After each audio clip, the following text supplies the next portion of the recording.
Hello and welcome to this week's This is MediaCity podcast. I'm Stephen Chapman, and today it's all about Hollywood world premieres here at MediaCity, digital storytelling and so much more, because we're going to find out what's behind here in this enormous building here, the new immersive experience, Stories Brought to Life, and we'll be speaking to the man who spent the last few years putting it all together. Rich Storton, General Manager of FRAMELESS Touring, welcome to This is MediaCity podcast. How's it been? You've only just come up recently in the last few days, have you, to see how things are going? I've been up for most of April, actually. Things are going really well, actually. Yeah, we're really excited. This is our opening week. So it's been a number of years in creation, Stories Brought to Life, which is the experience we launch on Thursday to the world here at MediaCity. Well, before we get on to that, because this is a world premiere coming up on this week, so this is really exciting for MediaCity, but I want to get to know you a bit more, which we do with all our guests. I do have a shuffle, but I really don't know what they're ordering. This is our icebreaker, and there could be any kind of question on there, but hopefully we'll deep dive into your personality. Okay, what's the last music you listened to? I've got terrible music taste, so I don't really want to share that. But it's quite eclectic. So this morning I was listening to just a chill playlist, just to kind of wake me up, that kind of thing. A chill playlist, put me to sleep. One more then. Ease me in gently. Let's hope there's more arty one for you.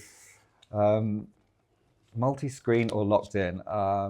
Definitely locked in. Yeah? Yeah. You're not the sort of, because I was thinking with your technical kind of ideas, you'd be thinking, oh, right, I'm just going to play on my phone while I'm watching something. No, do you know what? I'm really focused. I love to focus in on something. Yeah, so it's just one thing for me. Yeah, absolutely. Fabulous. Thank you very much. No worries. Let's go to Stories Brought to Life. This is a massive thing that if you haven't been to MediaCity, I don't want to call it a tent because it's a lot more than that. It's basically taking over the whole square, isn't it? Mm-hmm. And it is a huge venture because it's been months in the making here, but I'm assuming it's been years in the making from your end. Tell us a bit about it. Yeah, so Stories Brought to Life is a fascinating new immersive experience brought to you by FRAMELESS, who are leaders in the immersive world. And it's an exciting partnership with the National Portrait Gallery, who I'm sure people know has the largest collection of portraits in the world. And so the experience is revealing some of the stories behind some of the most iconic faces in the National Portrait Gallery's collection. We've got people who have been around for hundreds of years, so historical characters right through to contemporary sitters. We call them sitters. It's people who sit for the portraits. So we've got world leaders, we've got musicians, artists, scientists, national heroes. Like I say, from going back 500 years right to the present day, some of the sitters are still alive and still with us. So what is it that makes, because obviously we used to go into a gallery and we used to having a little sign next to it saying who's done this, a little bit about them, and that's it. This is not what we're going to get walking into your... No, this is something people will have never seen before. It's actually the first time any major national art institution has partnered with an immersive creator. So, and right. as you say, it's been in the years in the making. So this started way back in 2022 when the National Portrait Gallery came to visit our permanent venue, FRAMELESS, in Marble Arch in London. They were amazed by what they saw in terms of what we've created there, in terms of the bringing art to a completely new audience, fully immersive, in the 4 galleries we have in our permanent venue in Marble Arch in London. They were blown away. And so the conversation started then back in 2022 with the National Portrait Gallery about how we could really bring their collection to life.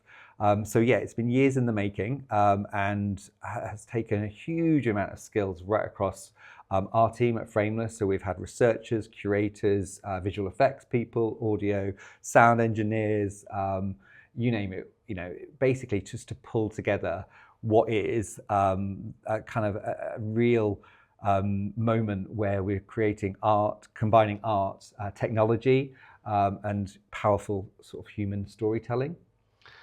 So I've seen some imagery from your Marble Arch and these kind of paintings coming to life, like visually, and then separating out. It's almost how the build is it like the building blocks of how they come together. I'm trying to get the immersive, because immersive can mean so many things. Is it the sound linked to the person? Is it other than that? And it's I think the first thing to say, this is an art experience, and a fully immersive art experience which combines, Hollywood style visual effects. Because the VFX companies, they own, is it Andy Serkis's Imaginarium and things like that? They're absolutely. A big deal, so, aren't they? It's our production partner is CineSight, who are a leading Hollywood visual effects company.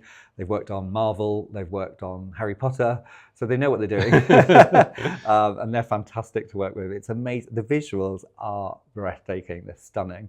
And in terms of the art, it's completely different to anyone else would have seen, purely because it's portraits. So with portraits comes a whole layer of sensitivity to not only the art, but also the people, the sitters who are the art. So we have to tell their stories. And the approach we've taken, we have 19 sitters, 19 people, and like I say, a whole breadth of people who've been chosen because they have added, or in some way added to sort of UK history and culture. So in their stories, we either choose a moment in time, a really powerful moment in time, or we choose to tell their whole life story.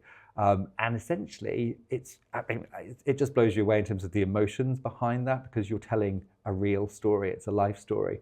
So whereas I would say with art, it's very much on the viewer to kind of reflect and get their own emotional story out of it. With portraits and with telling a life story, it's something we can share. It's a really visceral moment, I think. So I think when you're in there, immersed in these stories, you'll have a shared moment with the people around you. It's really, really, really moving. It's really moving. I'm starting to realise why you're locked in rather than multi-screen. This is like the ultimate locked in, isn't it? Because there's so much going on, you can't take your eyes off it, I suppose. Yeah, and I've seen it now a few times, as you would imagine, and I'm still seeing new things. It not only in the visuals, but in terms of the storytelling and what emotions I feel when I'm in there and when I see it. So you can either choose to kind of lose yourself a little bit in it and feel truly immersed, or you can maybe pay attention to some of the details. The details are amazing. We've got images, pictures, we've got archival content, real speeches from the moments that these moments in time were created. And just looking around the room, spotting details that have been either created or captured from archival content, it's just fascinating. It's just really, really, really moving. So is this I'm trying to envisage it for people who haven't seen it, like myself. Is these are walls, floors, ceilings kind of artwork that we're moving? It's not a thing there and the stuff around it. It's you're enveloped in it. Absolutely. So essentially, it's a 10,000 square foot immersive gallery. It's huge. Okay. It's huge. And on each four walls, we've replicated the style of the National Portrait Gallery. We took inspiration from that in terms of our creative direction. And I don't know if anyone's visited the National Portrait Gallery, but they relaunched in 2023. And their displays are fantastic in terms of the way they present their portraits, and we want to replicate that. So it's not a flat wall. There's a number of panels that go across each of the four walls, and things move between them and things jump. There may be something different on each panel, or at one moment in time, there may be something that is completely immersive across all four walls, across each of the four walls. So it completely changes. And it's combined with a really powerful audio soundtrack using speeches and first-hand narrative or voiceovers, all with a composed soundtrack. So is this one space, as in I go in and it's not like a gallery when I look at a portrait or a painting and then move on to the next one. This is it's a shared experience with everybody in the room, is it? Yes, absolutely. It's completely open. There are some floor projections as well. You mentioned floor projections. There are floor projections as well. And yeah, it's a completely shared experience. And I think that's what's going to make it really magical. Like I say, I think, these are really powerful moments about people. And we're a social being, and I think it's going to be really moving. I think people will get something different out of it. I think it will appeal to lots of different audiences, people who know their art, people who don't know too much about the sitters. I think that's something the National Portrait Gallery and FRAMELESS were really keen to explore, was how we can take their collection, not only bring it to more people around the UK, but also approach new audiences, people who maybe feel a little bit intimidated going to, a stuffy gallery. They wanted to try and do something different, and this is really different. This is super different. Because I suppose the theory behind it, I suppose, is if you see a portrait there and you go, "Oh, this is amazing," then you might go to, when I'm in London, I want to see the real thing, and like absolutely. The tactileness of things. Yeah, and you mentioned that the experience. So that's something we really wanted to do as well. Is obviously pay homage to the art, the portrait. These are amazing portraits. Some of the most famous portraits in the world that are in the National Portrait Gallery's collection. So we do, pay homage to those portraits, the artists and the art. There is a moment both before and after the immersive gallery where you can reflect, when you can actually spend a little bit more time finding out about the sitters and the art that you've seen and the stories of those people. So there is a moment within the immersive art experience to take that time to have a look at it. Because sometimes the person who's done the portrait is almost as famous as the person sitting in front of it. It's since, I suppose. Yes, yeah, absolutely. And I think people will want to maybe find out a little bit more, like you say. I think that's the appeal. You don't have to know everything about the sitters. There were sitters in there that I didn't know coming into this project, that I've learned a lot about. I've learned about the art and the art of portraiture, actually, in terms of how it's done. There's paintings, there's photography, there's some that people will recognise. The Brian Duffy Aladdin Zane cover from David Bowie. It's hugely iconic, that portrait, and that's featured within the immersive experience. I was going to ask, could you reveal any? Because I heard there were things like Liam Gallagher and Queen Elizabeth I maybe in there.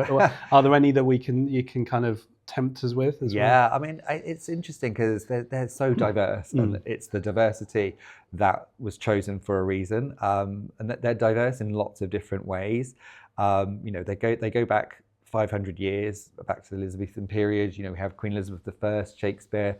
The Shakespeare portrait is number one. It's number one in the National Portrait Gallery. It's their number one portrait. So it's the story of Shakespeare is fascinating. And so we've brought back Elizabethan England. So you're fully immersed in that world. Not smells as well. not smells, no. But then it comes right through some really big moments in time. For instance, we have Winston Churchill doing his famous speech, "We fight them on the beaches." That really, is goosebump moment. It's really moving and really powerful, and takes you back to a moment in time when it must have been absolutely frightening for people in the UK at that moment in time, and it recreates that moment. And it's like I said, the hairs standing up on my arms when we saw that for the first time. It's amazing. Right through to the modern time, we have living sitters. Malala Yousafzai is again a really moving moment where she talks about her struggle and her winning the Nobel Peace Prize, and that for me is a real moment for women, and it's combined with some animation that the Sydney site team have created. It's a real powerful moment. I think it's going to be fantastic, that one. Who came up with the choices? Is that one that you, or is that national, or is it with the National Portrait Gallery? Yeah, there's an overarching sort of curatorial aspect we take to it. So it's definitely a partnership. So it's us and FRAMELESS and the National Portrait Gallery. We've talked through very much their entire collection. They came at it from their perspective, but what united us was that singular focus on people who have had an impact on UK history and culture, and the diversity angle, but like I say, diversity in lots of different ways, and the overarching experience itself. There's 19 stories within one big story, and it takes you on a real emotional journey of highs and lows. There's happiness, tragedy, sadness, laughter, fun, music. There's everything in there, and that's something we were keen to keep an eye on, was actually the whole experience, as it were, not just the individual sitters' stories. My day job as a producer, this is my fun bit, it kind of, the one thing that, first question that came into my mind about all this, how do you get permission to do all this? Because you've got the permission of the sitter, you've got the permission of the person who did the portrait, or is that not an issue in this? No, welcome to my life for the past year. I was thinking, you must have spent years going through permissions, legals, estates, everything like that. I'm glad someone appreciates that. It's been challenging at times, but really interesting as well. I'm not from this world, I have to say, so coming in it was a real learning experience. Obviously there are people within my team and on the National Portrait Gallery side, obviously, who do this day in, day out. They know it inside out. But it's been fascinating, and yes is the answer. We basically have got all the permissions. I wasn't saying you hadn't got them. And it's not just for the portraits. And you mentioned the artist of the portrait, but also the sitter or the sitter's estate, the sitter's family, if they're no longer with us. So, Amy Winehouse is in there, for instance. We've been dealing with her family.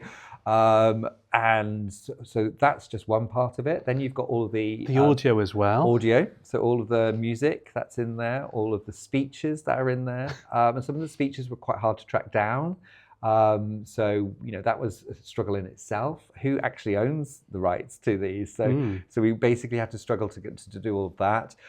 Then we've got absolutely thousands of additional imagery that goes into this experience. So not only do you have the hero portrait, but for instance, Queen Elizabeth II is a really beautiful piece. And it has over, I think, about 60 images of the Queen throughout her life. Wow. So getting all of the rights to all of that has been huge. And then obviously we had to deal with the palace. You don't do anything about royalty without speaking to them.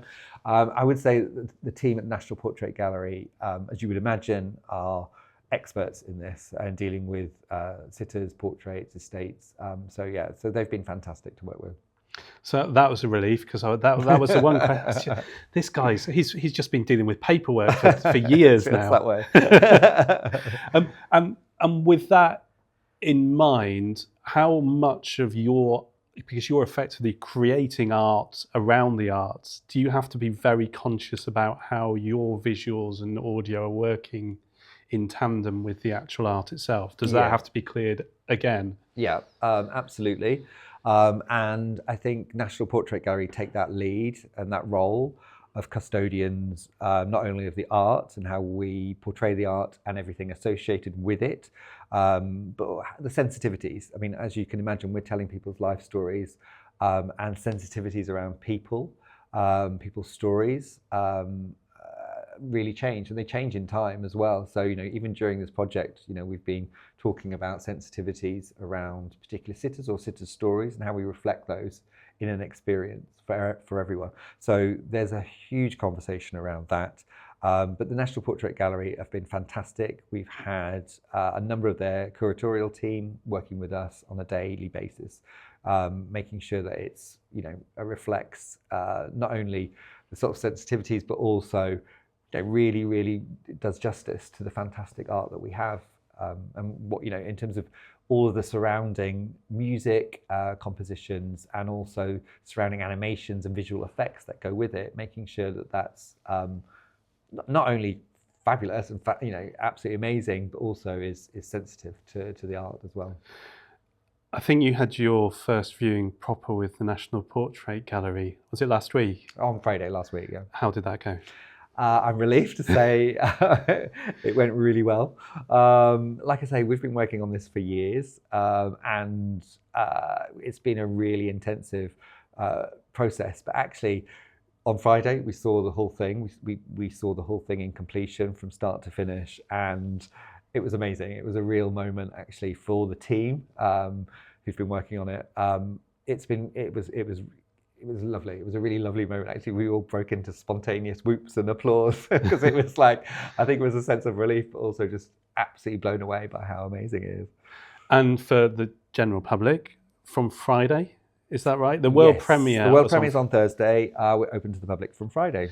And the important thing is this is a world premiere in Salford, at MediaCity. Why did you choose Salford? Why did you choose to come here for a world premiere? Yeah, I think one of the objectives around Stories Brought to Life is to take the National Portrait Gallery's collection outside of London. So, where better to launch it than MediaCity? It's such a cultural hub for the Northwest, and so we're really excited to be launching here on Thursday. And how long is it going to be here for? Because you're going, I'm not allowed to reveal because they haven't told me. You're going on a tour after this, but yes. How long are you sat here for? So we're here until the end of August. So it runs from the 2nd of May to the 31st of August. And then after that, we're doing a UK tour and then an international tour as well.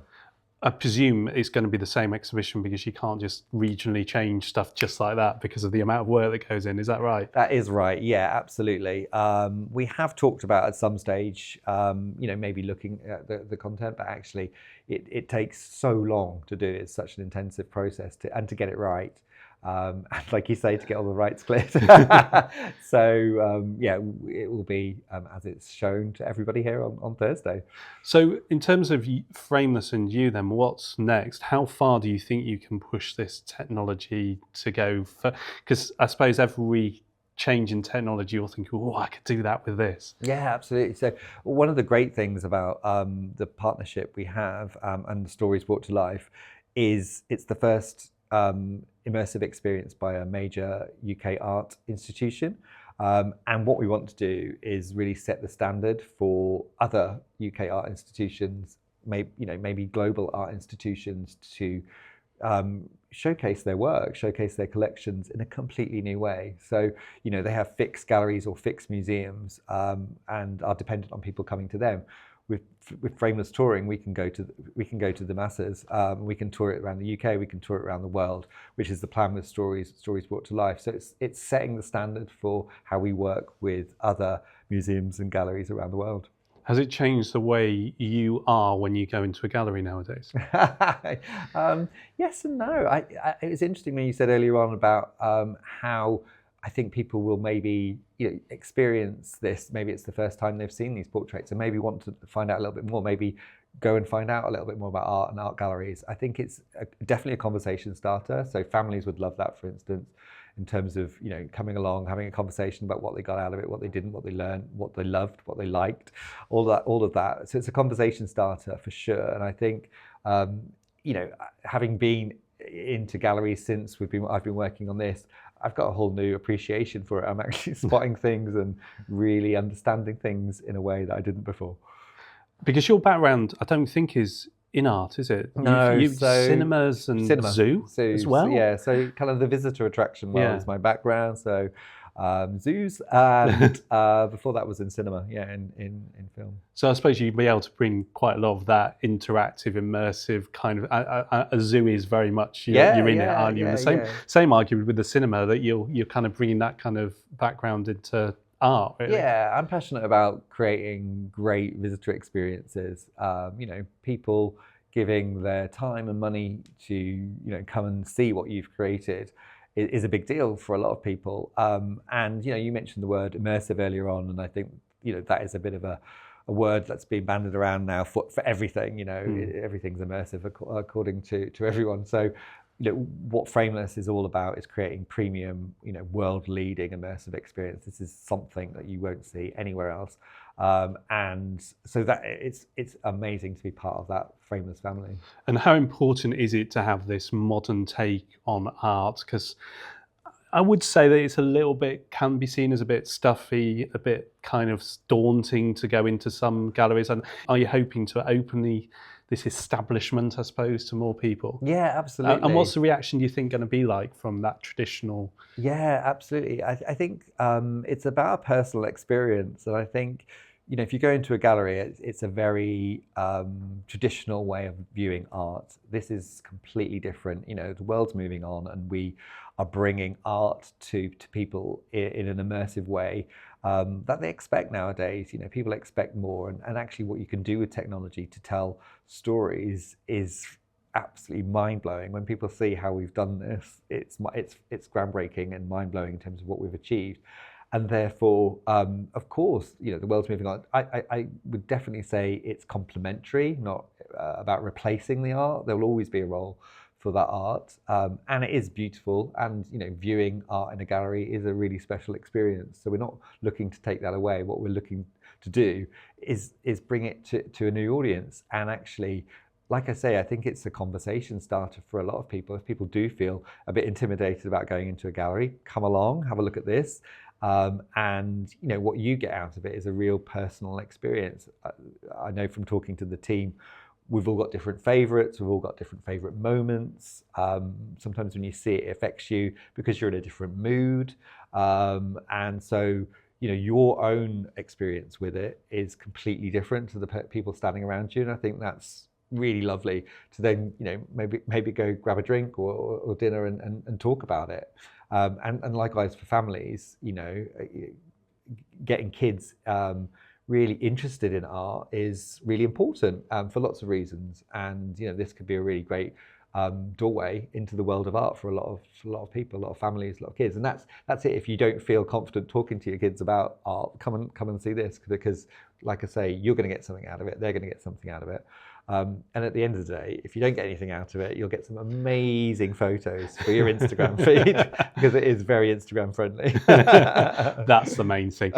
So what's next for you then? Do you sit back, feet up, done all the paperwork, the exhibition's live, or are you looking at your next big project? Yeah, well, very much looking at the future. So obviously the tour for Stories Brought to Life, looking at announcing other UK dates very soon, and then looking beyond the UK.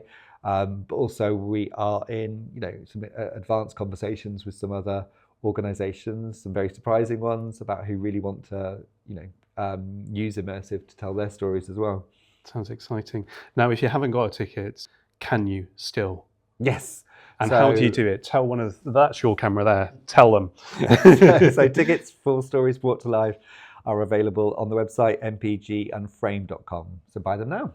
Fabulous. Thank you ever so much for coming on. Thank you ever so much for watching and listening. And remember, tickets are still available. So thank you for watching this week's This is Media City podcast, which is produced by 39 Pictures on behalf of Media City and in partnership with the University of Salford. And if you want to watch some more, please go on YouTube or subscribe and like, comment on your favourite podcast platform. And we shall see you next week. The production team are Meg Bond, Tegan Easton, Akila Hewitt and James Young.